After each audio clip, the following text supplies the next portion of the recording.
നിങ്ങൾ എപ്പോഴെങ്കിലും യോഗ ചെയ്തിട്ടുണ്ടോ? നീ എപ്പോഴെങ്കിലും നോൺ വെജ് കഴിച്ചിട്ടുണ്ടോ? നിങ്ങൾ എപ്പോഴെങ്കിലും ട്രെയിനിൽ യാത്ര ചെയ്തിട്ടുണ്ടോ? ഇങ്ങനെയുള്ള സെൻറ്റൻസസ് എങ്ങനെ ഇംഗ്ലീഷിൽ പറയാം എന്ന് നോക്കാം. നിങ്ങൾ എപ്പോഴെങ്കിലും യോഗ ചെയ്തിട്ടുണ്ടോ? Have you ever done yoga? Have you ever done yoga? നീ എപ്പോഴെങ്കിലും നോൺ വെജ് കഴിച്ചിട്ടുണ്ടോ? Have you ever eaten non veg? Have you ever eaten non veg? നിങ്ങൾ എപ്പോഴെങ്കിലും ട്രെയിനിൽ യാത്ര ചെയ്തിട്ടുണ്ടോ? Have you ever travelled by train? Have you ever travelled by train? നിങ്ങൾ എപ്പോഴെങ്കിലും ട്രെയിനിൽ യാത്ര ചെയ്തിട്ടുണ്ടോ? നീ അവളെ മുമ്പ് എപ്പോഴെങ്കിലും കണ്ടിട്ടുണ്ടോ? Have you ever met Har before?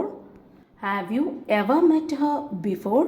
നീ അവളെ മുമ്പ് എപ്പോഴെങ്കിലും കണ്ടിട്ടുണ്ടോ? നിങ്ങൾ ഈ സിനിമ എപ്പോഴെങ്കിലും കണ്ടിട്ടുണ്ടോ? Have you ever seen this movie? Have you ever seen this movie? നിങ്ങൾ ഈ സിനിമ എപ്പോഴെങ്കിലും കണ്ടിട്ടുണ്ടോ?